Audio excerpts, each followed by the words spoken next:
Hey team, Pastor B here. So blessed to be able to spend a few minutes with you today. I've got a devotion that I believe is going to be an encouragement, bring some refreshing to your heart. And I'm going to teach you today how to make my everything guacamole. And you'll find out why I call it my everything guacamole in just a moment. Let me show you how to put it together. Okay family, so here we go with my everything guacamole. This is a favorite here at the Goodell household on Taco Tuesdays, or if I'm making enchiladas. So what we want to do is just take the avocado, cut it basically along the equator, squeeze it a little bit, and then take the seed out. And then all you have to do is just push your thumb down, and we're going to basically just remove the avocado from the skin, each one, and put that right into our bowl, just like that. There's no need to do any dicing or anything like that. We'll take care of it when we mix it all together. So again, along the equator, on the flat surface, turn it. You've got the pit. Squeeze the avocado just a little bit, and you'll get the pit out, hopefully. There we go. See? It doesn't always work perfect for me either. All right, we've got this beautifully ripe Hass avocado. Summertime, nothing like a nice big bowl of guacamole with some chips and salsa. All right, let's do a couple more. This recipe is gonna feed a lot of people, and typically, you know, that's not something that's a bad thing for me because I've got a big family. That being said, I don't know that I ever remember there being leftover guacamole when I prepared it. All right, so we're almost there. And then we're gonna add just one more. And then this whole thing is gonna come together in this bowl, and it's actually gonna be really quick from there. Be really careful, especially if you're doing a few avocados, because your fingers can start to get a little bit slippery from the avocado, and you just wanna make sure that you protect yourself from being cut. Okay, there we go. The last bit.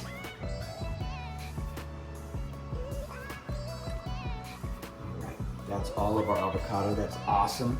Okay, what we're gonna do now is we're gonna add the rest of our ingredients. We've got some diced red onion. All of the measurements are on the recipe. We have 1 serrano chili, and I've taken out the rib and the seeds. This is optional, or if you really like it spicy, maybe leave the seeds in on half of the serrano. That's a nice way to get some of the spice and not too much. We've got some ground cumin. I've got a little bit of minced garlic here that we're adding. We've got cilantro and tomato. I'm gonna add most of the cilantro, but not all. I'm gonna reserve some of that for garnish. And I'm gonna add most of the tomato, but not all. And I'm gonna reserve some of that for garnish. Now here's how I like to do this, is I'm gonna take a lime. I've got 2 limes. For 4 avocados, I typically do 2 limes. So that's a half a lime for each avocado. Makes sense, right? You love that fresh citrus. If you got one of these citrus squeezers, man, these things are the bomb. Put that right in. And one more lime. Get all that wonderful citrus in there.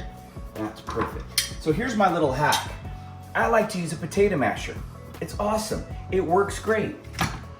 And it's a lot easier than trying to put together this guacamole with just like a fork or something like that. So what I like to do is just go ahead and mash it up, everything together. You've got all that fresh lime juice in there. You've got wonderful vegetables.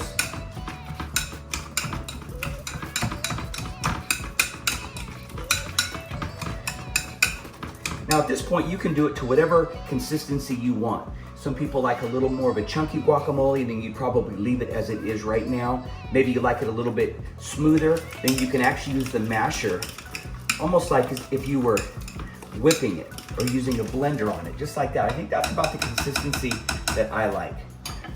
So I want to give it a taste.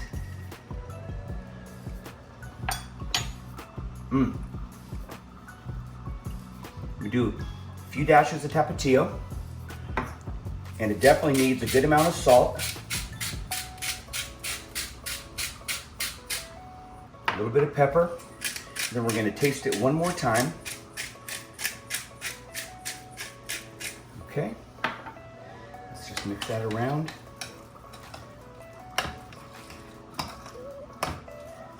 right? I've got another tasting spoon. Just a touch more salt. And a touch more pepper. Boy, that garlic is really nice in there. Okay, there we go.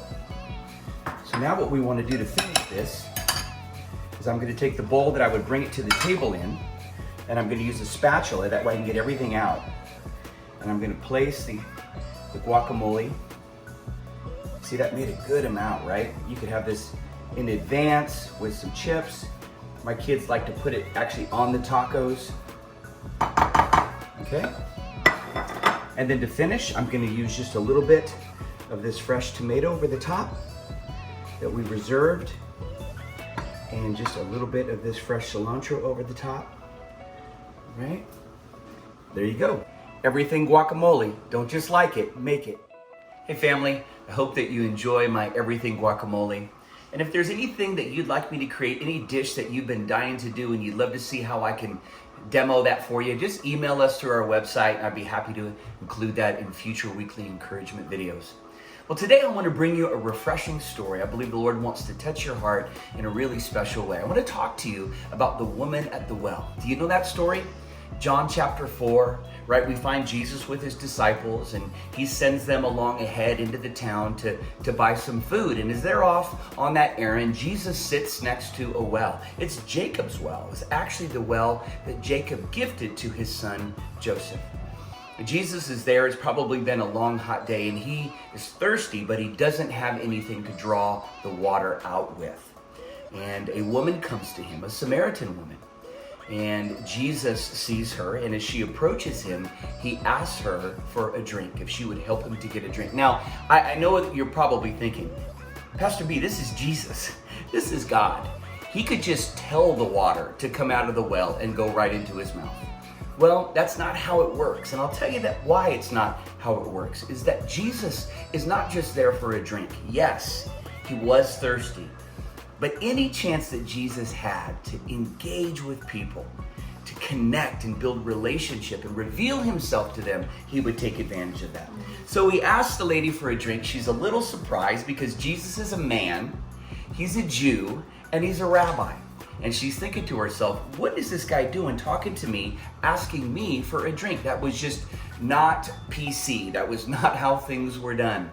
And so she says to him, why are you asking me for a drink?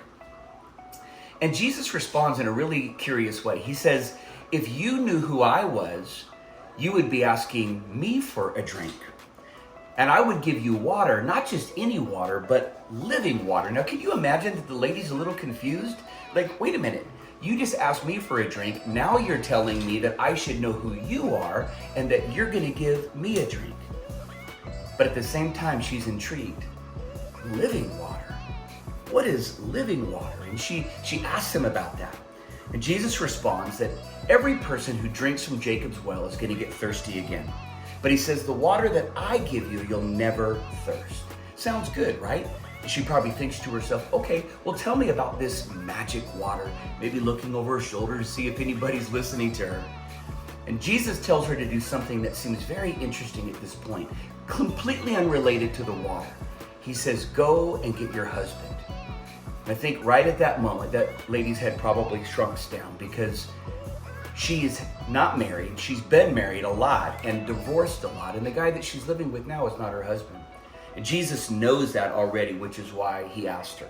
And she says, I'm not married. And we know the story, right? Jesus begins to read her mail. He tells her everything about her life. And then he tells her who he is. The story goes on that Jesus actually goes with this woman into her village, and many in the village, including this woman at the well, come to receive Jesus as their Lord and Savior, and they get saved. Friend, I want to tell you today that Jesus has come to you to bring refreshing. Jesus wants to pour into your dry and thirsty life, if that's how you feel today, living water, the water of the Spirit that refreshes and encourages us.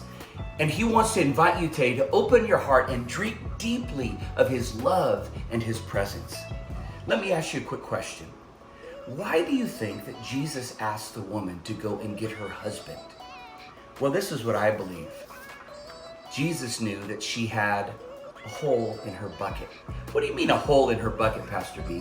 What I mean is Jesus wanted to address the area of her life that was draining her. The place where she was the weakest.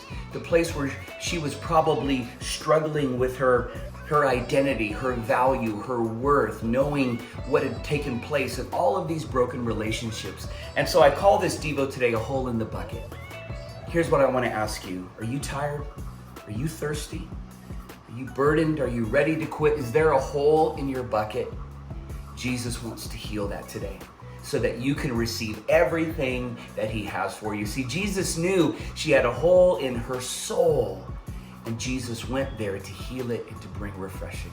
Would you let him do that for you today, my friend? I love you.